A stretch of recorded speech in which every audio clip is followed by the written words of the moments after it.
Viernes 30 de abril, lección número 5, hijos de la promesa, para memorizar. He aquí yo estoy con vosotros todos los días hasta el fin del mundo. Mateo 28:20.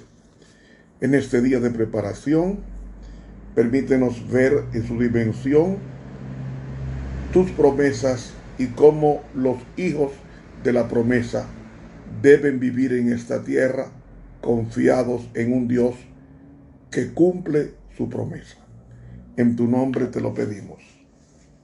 Amén. Para hoy, viernes, primer repaso. ¿Qué es una promesa? Promesa es la expresión de la voluntad de hacer algo por alguien o de cumplir con un cierto sacrificio en caso de conseguir algún logro. Eso es promesa. ¿Saben? Nuestro Dios es el Dios de la promesa.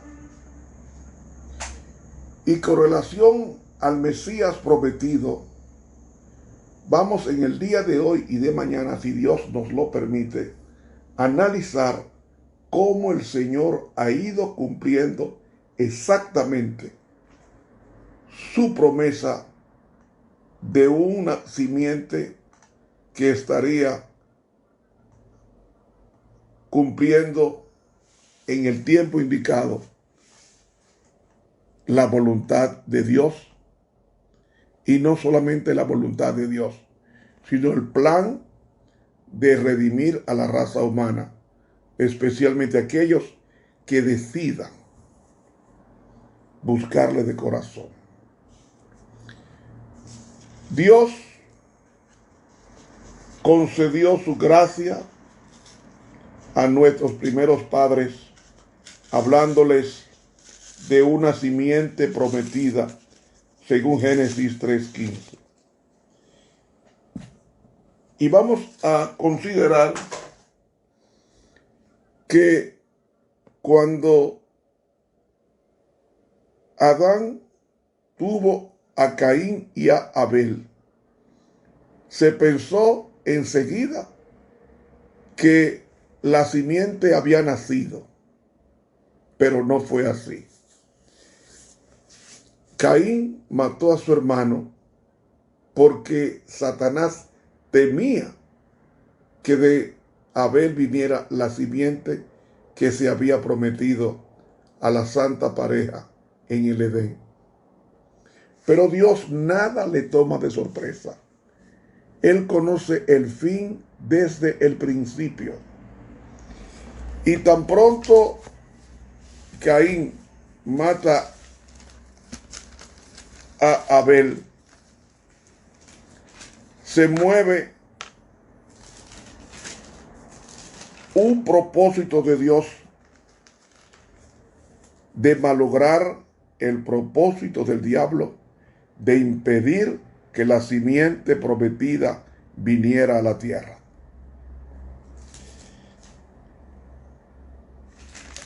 Set es el sustituto del vacío dejado por Abel. Y a Adán le puso Shet, que significa sustituto. Pero a Set le nace un hijo llamado Enos. Y allí nos dice, entonces los hombres comenzaron a llamarse del nombre de Jehová. Es decir, Enos dice que a partir de ahí los hombres comenzaron a llamarse del nombre de Jehová. ¿Qué significa eso? Los hombres comenzaron el culto público al Dios verdadero, porque de Set vendría la simiente que primariamente se le prometió a Adán y Eva, y veremos cómo esa simiente fue preservada o esa intención fue preservada en forma generacional hasta llegar a Jesús. De Set hasta Noé, en el capítulo 5, encontramos el linaje santo. En Génesis 11 encontramos la genealogía de Shem hasta Abraham. Y en Mateo 1 encontramos la genealogía o la descendencia de Abraham hasta Jesús. Y mis hermanos, la simiente santa que encontramos en el capítulo 5, uno de ellos fue Enoc, que caminó con Dios y desapareció porque Dios le llevó en vida. Otra persona, Matusalén, 969 años, simiente santa. Y luego en el capítulo 11 de Génesis encontramos la simiente santa que se había mezclado en Génesis 6, y ahora Dios en el capítulo 11 de Génesis, comenzando en el versículo 10, encontramos la descendencia santa. ¿Por qué? Porque la descendencia santa vendría de Shem. Y Shem, el segundo hijo de Noé, en el capítulo 11 de Génesis, nos habla de que el versículo 22 dice: y vivió Serug 30 años y engendró a Nacor. Nacor significa el que resopla. Parece ser que tenía problemas con el habla. Y dice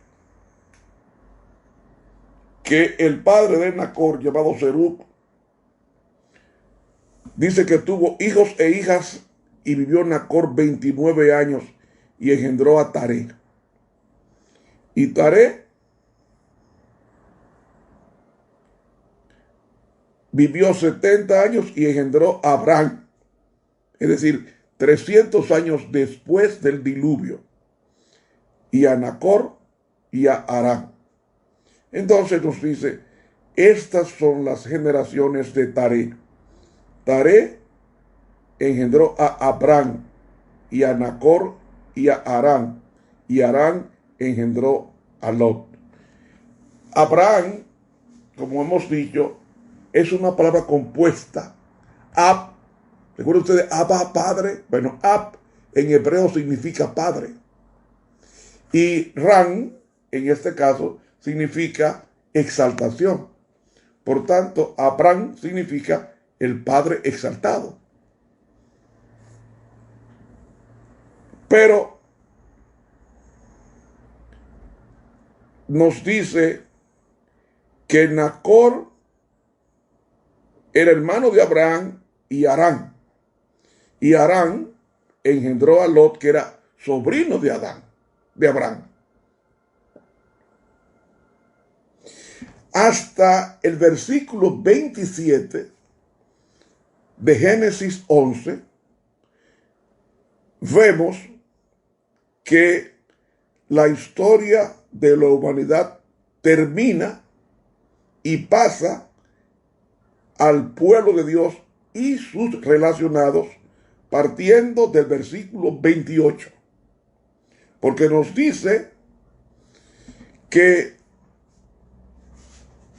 murió Harán, que era hermano de Abraham, antes que su padre Taré, en la tierra de su naturaleza, en Ur de los Caldeos. Ur de los Caldeos está al sur de lo que es hoy Irak. Y era una ciudad muy culta.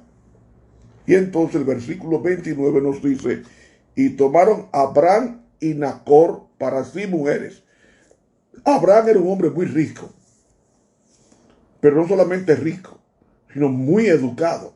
Y usted estudia la vida y la actitud de Abraham, va a encontrar que era un hombre muy culto y muy educado. Abraham tomó para sí mujer a Sarai. Y dice el versículo 30 que Sarai era estéril y no tenía hijo.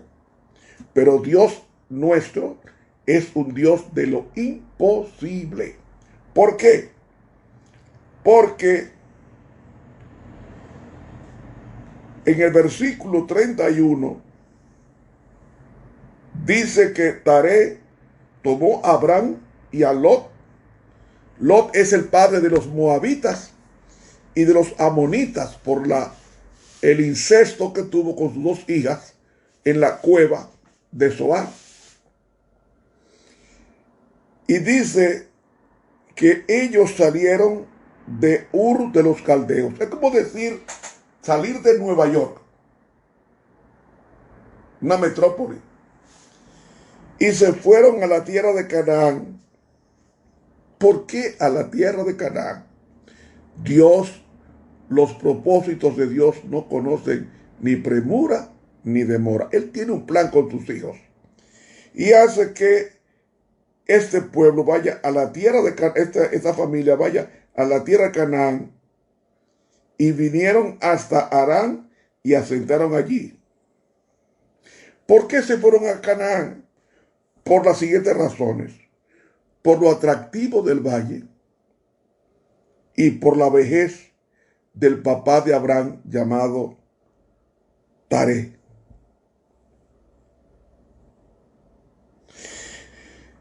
Y se establecieron allí en la tierra de Canaán.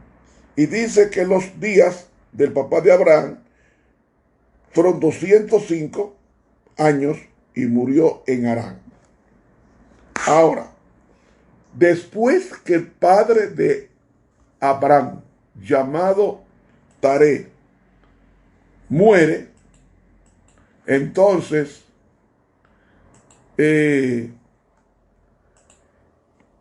Dios le aparece en el año 1875 al patriarca Abraham. ¿Y qué sucede? Llama en el año 1875 a.C. a Abraham, que tenía 75 años, a salir del entorno de su familia, que era idólatra, y le dice: vete de tu tierra, de la casa de tu parentela. ¿Por qué Dios le dice eso? Porque si nos vamos a Génesis, el capítulo 31, vamos a ver por qué Dios le dijo: sal de tu parentela a la tierra que te mostraré. Génesis 31, 19 dice: y Labán había ido a trasquilar sus ovejas, y Raquel hurtó los ídolos de su padre. ¿Ve? Era de familia idólatra la familia de Abraham.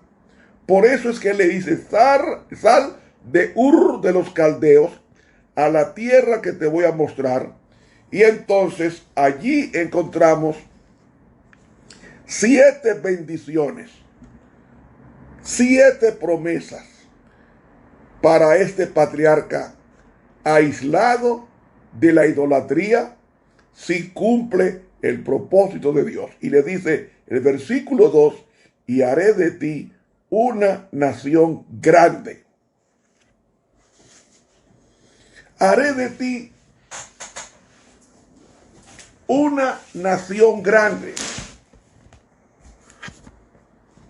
¿Por qué una nación grande? ¿Qué estaba indicando el Señor con eso? Estaba profetizando lo que sería su pueblo al final de la historia. La compensación que tendría Abraham por dejar su familia idólatra y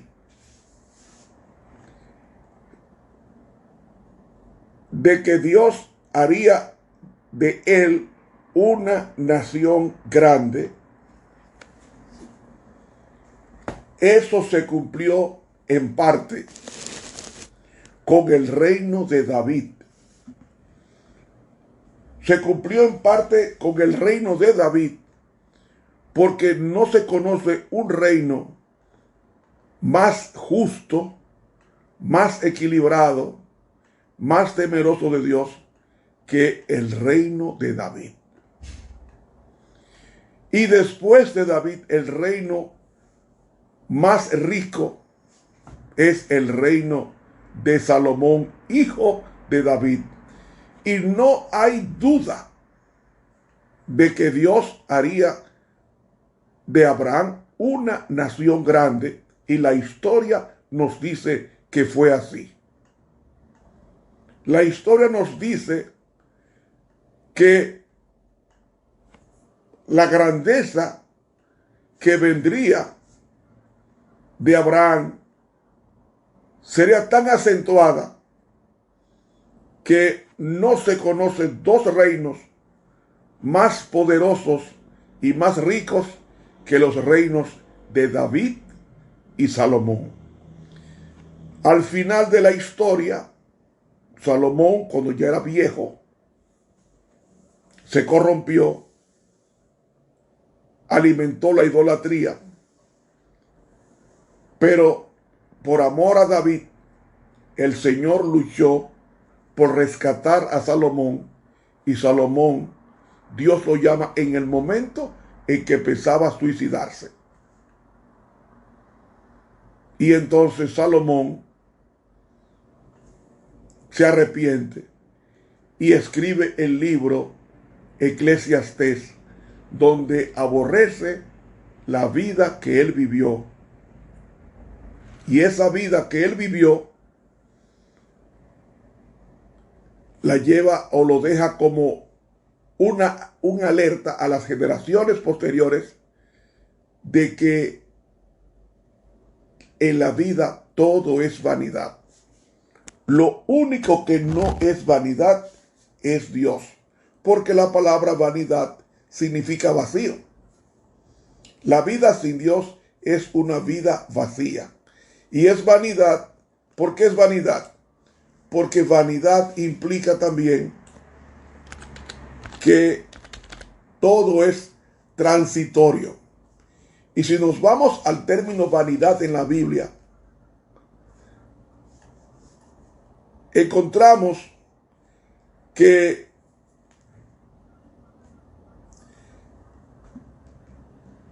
al aspecto de la naturaleza humana, vanidad es aquello de la naturaleza humana que se enfoca en la fugacidad del gozo. Así como usted oye, vanidad se refiere a estar vacío de la presencia de Dios. Por eso, vanidad hace referencia a un aspecto de la naturaleza humana que se enfoca en aquello que es poco trascendente, poco profundo en la vida, como la fugacidad del gozo y no buscar la alegría en Dios. Y en cambio, trata de satisfacerse con cosas más terrenales como la riqueza, la fama, para darle algún sentido a su existencia. Pero todo eso es vanidad, porque vanidad implica vacío. Vanidad implica algo que no tiene sentido. Vanidad es el orgullo de la persona que tiene un alto concepto de sus propios méritos y un afán excesivo de ser admirado y considerado por los demás. Eso es vanidad. Pero también podemos ver que de la única forma que la vida tiene sentido y vale la pena vivirla, es a través de una vida de completa entrega a Dios, porque Dios satisface todo el vacío del alma. Cuando Abraham sale de Ur de los Caldeos, ahí comienza una experiencia hermosa de obediencia y fe de un hombre a quien Dios usaría en la imposibilidad humana. ¿En qué sentido? Con una mujer de 90 años, vieja y sin poder procrear, Dios había prometido de que esa mujer alumbraría. ¿Qué nos está dando a entender el Señor con esto? Nos está dando a entender que para Dios nada es imposible. Él le había dicho a Abraham, y haré de ti una nación grande. Y una nación grande no se puede hacer de un hombre que no fertilice y que una mujer que no fertilice. Tiene que ser fértiles para que vengan los hijos, de los cuales venga la posteridad rica, la nación grande que Dios había prometido a Abraham si se apartaba de la idolatría de su familia. Pero la segunda promesa fue bendecirte. ¿Qué significa bendecir? Bendecir significa llenarte de todos los favores divinos. Llenarte de todos los favores de Dios. ¿Usted quiere ver lo que es la bendición? Búsquese al libro de Deuteronomio. Y ahí le define qué es la bendición. El capítulo Deuteronomio, aquí está, Deuteronomio, el capítulo 28, desde el versículo 1 hasta el versículo 14. Dice: serás bendito en tu ciudad y en el campo. Bendito el fruto de tu vientre, porque no abortaría. El fruto de tu bestia salvaje, la cría de tus vacas domésticas, de los rebaños de tus ovejas y cabras. Para entender que la bendición implicaba controlar a los animales feroces para que no te coman el tuyo, que era un animal dócil o animal de corral. Pero la bendición implicaba tu canastillo, donde se guardaba el pan y la fruta, tus sobras, que era la batea para amasar. Bendito en tu entrar y tu salir, y por 7 caminos huirán delante de ti tus enemigos. Eso es bendición, la protección de Dios en todo el sentido de la palabra. Y el versículo 13 dice: y te pondrá Jehová por cabeza y no por cola. ¿Qué es lo que dice aquí? El versículo 2 de Génesis 12: y engrandeceré tu nombre y serás bendito, serás bendición. Estas son las 4 de 7. Haré de ti una nación grande. 1. Bendecirte es lo que estoy diciendo ahora. Engrandeceré tu nombre, versículo el 3.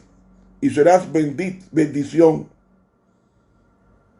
Y dice el versículo 3, la quinta bendición: bendeciré a los que te bendijere. 6. A los que te maldijeren, maldeciré. 7.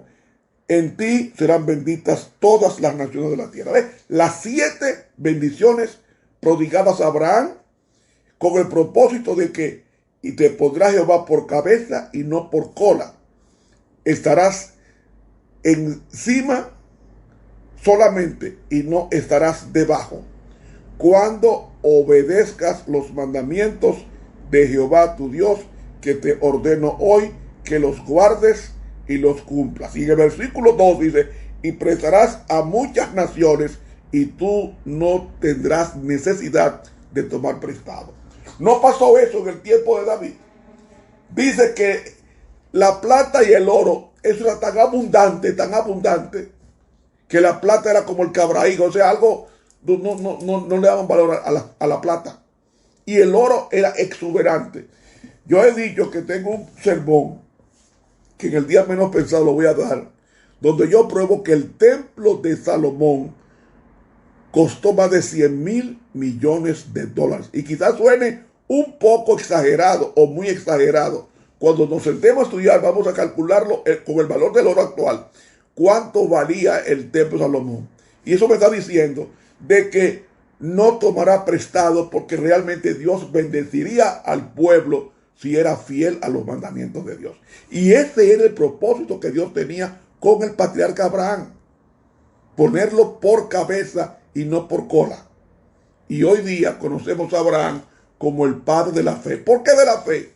Porque no era fácil usted creer en Dios teniendo cerca de 100 años y teniendo una mujer estéril de 90 años y esperar pacientemente en el Señor de que diera su hijo en el tiempo indicado. Hermanos, continuamos mañana este análisis con relación a la lección de esta semana. Que Dios nos bendiga. Estuvo contigo el profesor Ramón Romero.